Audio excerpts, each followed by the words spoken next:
ko, no? So naabot lang ko sa inyong dapit igsoon kay aron ni sulti lang nako sa matag usa nga ang Dios nahigugma kanatong tanan. Bisan unsa man atong religion, unsa man atong bundok, bat ako ipaabot kaninyo igsoon nga usa lang ang Dios nahigugma kanatong tanan. Ang Dios nahigugma sa taga-salog, no, sa mga katawhan sa salog. So akong gihangyo, no, ang matag usa nga igdulungog, no, sa mubo lamang ang panahon. So na ako'y mensahe ipaabot mga igsoon nga si Kristo mga igsoon namatay alang sa atong mga sala. Sumala sa naisulat sa kasulatan. Gilubong siya og sa ikatulo ka adlaw gibanhaw sumala sa naisulat sa kasulatan. So ingana ang gihimo ni Jesus Christ. Namatay siya dito ibabaw sa cross tungod kanimo ug tungod kanako. Ug wala siya napabilin nga patay, kundili si Kristo nabanhaw. Nabanhaw siya mga igsoon sa ikatulo ka adlaw. Nabanhaw siya, gilubog siya o nabanhaw. So sa ikatulo ka adlaw sumala sa naisulat sa kasulatan. Usa lang kabutang mga igsoon ako ipaabot. Ang atong matag usa ka kinabuhi, grabe kayo kabililhon. Kung imong tan-awon karon daghan kayo ang dapit nga daghan kayo mga panghitabo. So wala na gyud laing safety. Daghang mga panghitabo nga ang uban naghikog na lang. Tungod wala sila nahisula, wala sila nahisultihan. Kung unsa di ay sila atubangan sa Dios. Grabe kayo ka bililhon ang kinabuhi sa tao igsoon. Kung ato lang tan-awon mga igsoon, dili basta-basta ang kamatayon ni Jesus Christ dito ibabaw sa cross. Namatay siya alang sa atong mga sala. Sumala sa naisulat sa kasulatan. Human sa iyang kamatayon, gilubong siya. Ug sa ikatulo ka adlaw, gibanhaw. So ingana mga igsoon, ang katong iyang gibuhat mga igsoon para to natong tanan. Para kitang tanan makabaton og kaluwasan kun mutuo ta nga si Jesus namatay ibabaw sa cross. Kung mutuo ta igsoon, ang Dios maghatag kanatong tinuod nga kagawasan. Ang Dios maghatag kanato og kaluwasan sa matag usa. Ang pagtuo mga igsoon, nagdepende na siya sa imong desisyon. Mintras napakay kinabuhi, mintras buhi pa ka, mintras ligon pa ka, napakay gininhawa, napakay ikasugid, mahimo nimo na igsoon. Depende sa imong desisyon, sa imong ang kasing-kasing. Kaya ang kaluwasan mga igsoon, nagikan sa imo ang pagtuo. Kanang pagtuo, nagikan sa kinasuluran. Kung nituo ka nga sa Jesus, siya ang anak sa Dios sa kinasing-kasing na makabaton ka o kaluwasan. Si Kristo mga igsoon, gipadala diri sa kalibutan tungod kanimo, kanako o kanatong tanan tanang klaseng at tribo. No, gipakamatyan sa Dios tungod sa iyang dakong gugma. Ang Dios mga igsoon nagpabilin ang iyang gugma og naganunog kini sa matag usa kanato. Gusto lang mapaabot nako sa inyo nga wala nagkulang ang Dios. Ang tao lamang may adunay dako kakulangon sa Ginoo. Usahay dili na gali mo simba. Patuyang na lang sa kaugalingon, hinumdumi. Human sa kamatayon adunay hukom. Kitang tanan magkaroon, kitang tanan mukuan kayo mga igsoon. Mukagyo kayo nining kalibutana. Kitang tanan adunay kinutuban, adunay limitasyon ang atong kinabuhi ug dili kita magpabilin nga buhi nining kalibutana. Hinumdumi nga tungod sa sala, kitang tanan mga igsoon nahimulan. Ug diya sa sala mga igsoon, diya nagsugod ang kamatayon ng tanang tao mamatay. Ingon siya sa Roma 3:23, ang tanan nakasala ug nahilayo sa himaya sa Dios. Kitang tanan mga igsoon, nahilayo kita tungod sa sala. Nahilayo kita sa himaya sa Dios tungod sa sala. Apan ang gasa sa Dios mga igsoon, mao ang kinabuhing walay katapusan kung mutuo ka na Jesus nga siya ang Dios ug imong manluluwas sa imong kaugalingon. Usa lang atong hinulsulan ang atong matag usa. Kay kitang tanan mga igsoon, makasasala gyud ta, musugot ta sa dili. atubangan sa Dios walay perpekto nato nga tao. Kitang tanan makasasala og nanginahanglan gyud kag Dios musugot ta sa dili. Ang tao dili mabuhi sa panlamang kun dili sa matag pulong nga mugula gikan sa baba sa Dios. Subot pasabot nanginahanglan ka og Dios sa imong kinabuhi. Dili ka permanente mga igsoon kay ana ang imong kinabuhi. Hinumdumi mga igsoon ang tao kung walay balatian, dili na mo sangpit o Ginoo.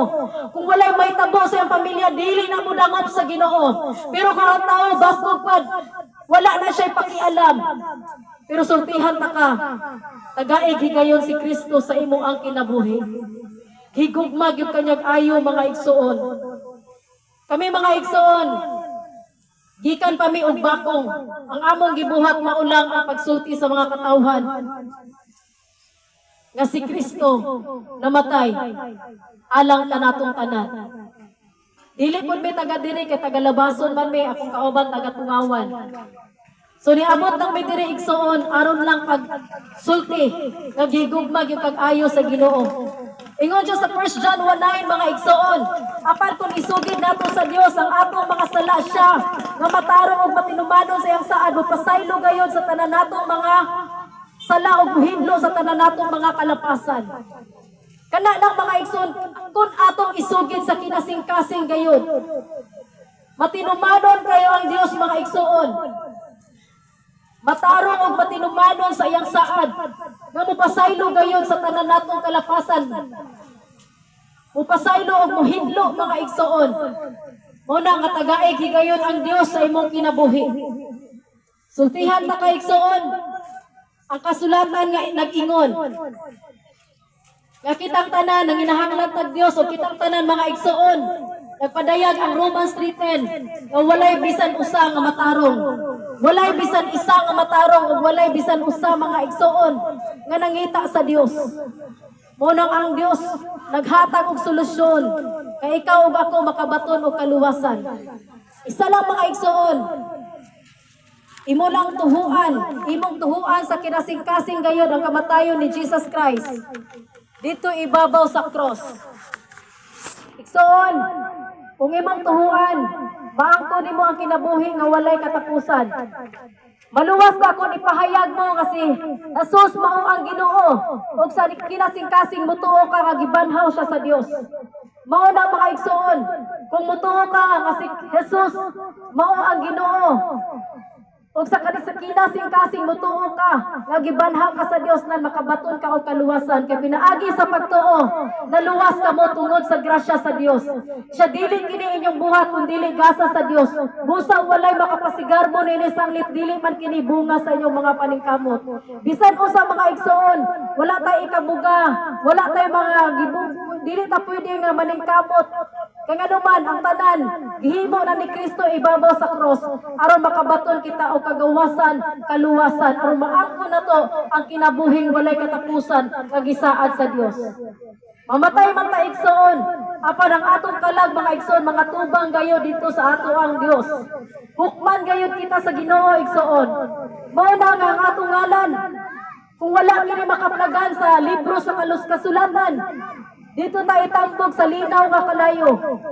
Apan kung makaplagan ang atong ngalan sa libro sa kasulatan, kauban nato ang Ginoo dito ta siyang gigharian. Ingon ang Dios mga igsoon, if anyone's name was not found recorded in the book of life, will thrown into the lake of fire.